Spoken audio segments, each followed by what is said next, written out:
তো viewers, welcome to my YouTube channel care education purpose. তোমরা সবাই কেমন আছো? আশা করি ভালো আছো। আজকে আমি তোমাদের সাথে আলোচনা করতে চলেছি দ্বিতীয় পর্যায়ক্রমিক মূল্যায়ন 2025-এর নবম শ্রেণীর ভূগোল সাজেশন। তো কী ধরনের প্রশ্ন তোমাদের সেকেন্ড সেমিস্টারে আসতে পারে সেটাই আমি তোমাদের সাথে আজকে আলোচনা করব।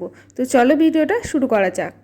প্রথমেই দেখো, নবম শ্রেণীর দ্বিতীয় পর্যায়ক্রমিক মূল্যায়ন 2025 ভূগোলের সাজেশন। ভূগোলে তোমাদের কি ধরনের প্রশ্ন আসবে, মোটামুটি এই ধরনের সব কিছু করলেই তোমরা কিন্তু সেকেন্ড সেমিস্টারে কমন পেয়ে যাবে। তো চলো, 1 নম্বর দেখো, অতি সংক্ষিপ্ত প্রশ্ন, মানে 1 নম্বরের প্রশ্ন, প্রত্যেকটা প্রশ্নের মান 1 নম্বর। প্রথমে আছে দেখো, কোন পর্বত শ্রেণী পশ্চিমবঙ্গ ও নেপালকে বিচ্ছিন্ন করেছে? তো দেখো, আমি এখানে উত্তর লিখে দিয়েছি, সিঙ্গলীলা। তিব্বত মালভূমি কোন দুটি পর্বতশ্রেণীর মাঝে অবস্থান করেছে? উত্তর হচ্ছে হিমালয় এবং কারাকোরাম। তারপরে দেখো, বর্তমানে পশ্চিমবঙ্গে কতগুলি জেলা রয়েছে? উত্তর হচ্ছে 23টি। জিএমটি এর পুরো নাম কি? উত্তর গ্রিনিচ গড় সময়। এর ইংরেজি মানেটা হচ্ছে গ্রিনিচ মেন টাইম, যার মানেই হচ্ছে গড় সময়। মোট দ্রাঘিমা রেখার সংখ্যা কয়টি? উত্তর 360টি।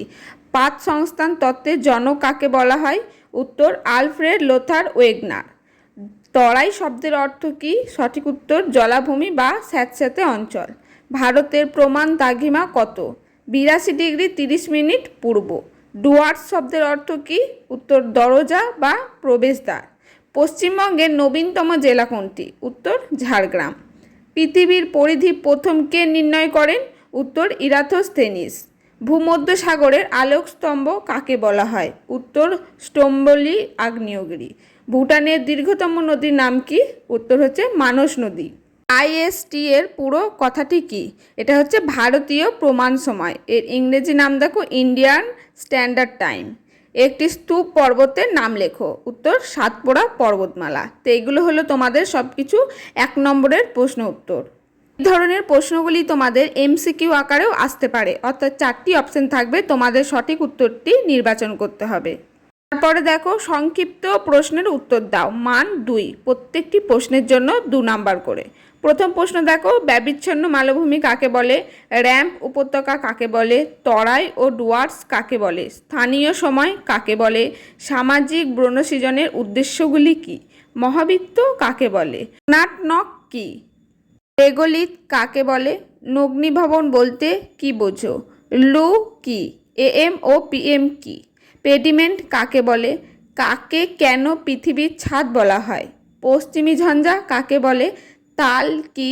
প্রমাণ সময় বলতে কি বোঝো? তারপরে দেখো, মালভূমিকে টেবিল ল্যান্ড বলা হয় কেন? গ্রস্ত উপত্যকা কাকে বলে? অ্যাক্সিডেশন বা জারণ কাকে বলে? নগ্নিভবন বলতে কি বোঝো? কালবৈশাখী কি? জৈব রাসায়নিক আবহবিকার কাকে বলে? তারপরে দেখো, পশ্চিমবঙ্গের দুঃখ কাকে কেন বলা হয়? অক্ষরেখার বৈশিষ্ট্য লেখো। সিসমোগ্রাফ কাকে বলে?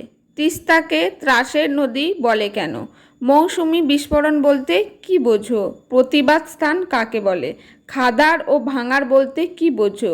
ক্রোনোমিটার কি? লোয়েস কি? অশ্বিনের ঝড় কাকে বলে? তারপরে দেখো, ব্যাখ্যামূলক উত্তর দাও, প্রত্যেকটি প্রশ্নের জন্য 3 নাম্বার করে। প্রথম প্রশ্ন দেখো, নবীন ভঙ্গিল পার্বত্য অঞ্চলে ভূমিকম্প প্রবণ কেন? অবরোহণ ও আরোহণ প্রক্রিয়ার পার্থক্য লেখো। পশ্চিমবঙ্গের জলবায়ুতে মৌসুমি বায়ুর 3টি প্রভাব লেখো। কোন ধরনের জলবায়ু অঞ্চলে যান্ত্রিক আবহবিকারের প্রাধান্য লাভ করে এবং কেন? স্থানীয় সময় ও প্রমাণ সময়ের মধ্যে 3টি পার্থক্য লেখো।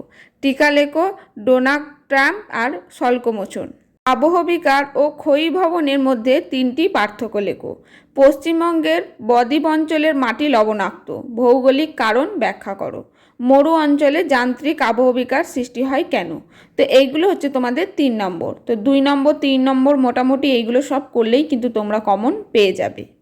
দেখো, এরপরে 5 নম্বরের প্রশ্ন উত্তর। 1 নম্বর দেখো, পাত সংস্থান তত্ত্বের আলোকে ভঙ্গিল পর্বতের সৃষ্টির কারণ লেখো। এটা টোটাল লিখতে হবে, এর মান হচ্ছে 5। পশ্চিমবঙ্গে ভূপ্রাকৃতিকে কয় ভাগে ভাগ করা যায়? উত্তরের পার্বত্য অঞ্চলের বর্ণনা দাও। মানে যে কোনো একটি কয় ভাগে ভাগ করা যায় সেটা প্রথমে লিখতে হবে, ভাগগুলো দিয়ে শুধু উত্তরের পার্বত্য অঞ্চলের ভাগ লিখতে হবে। পশ্চিমবঙ্গের জলবায়ু নিয়ন্ত্রকগুলি আলোচনা করো। পশ্চিমবঙ্গের মৃত্তিকার শ্রেণীবিভাগ করো, পশ্চিমবঙ্গের ঋতু বৈচিত্র্য বর্ণনা করো। তো এই 5টি প্রশ্ন তোমাদের মান হচ্ছে 5 নম্বর করে। তো তোমরা এই কোশ্চেন অ্যান্সারগুলো ভালো করে প্রিপেয়ার করো, দেখো তোমাদের সেকেন্ড সেমিস্টারের সমস্ত কোশ্চেনই তোমরা কমন পাবে। আজকের ভিডিওটি এই পর্যন্তই। যদি ভিডিও ভালো লাগে একটি লাইক করে দিও, চ্যানেলে নতুন হয়ে থাকলে চ্যানেলটি সাবস্ক্রাইব করে পাশে থেকো। তোমরা কি ধরনের টপিকের আরও ভিডিও চাও আমাকে কমেন্ট সেকশানে অবশ্যই জানিও।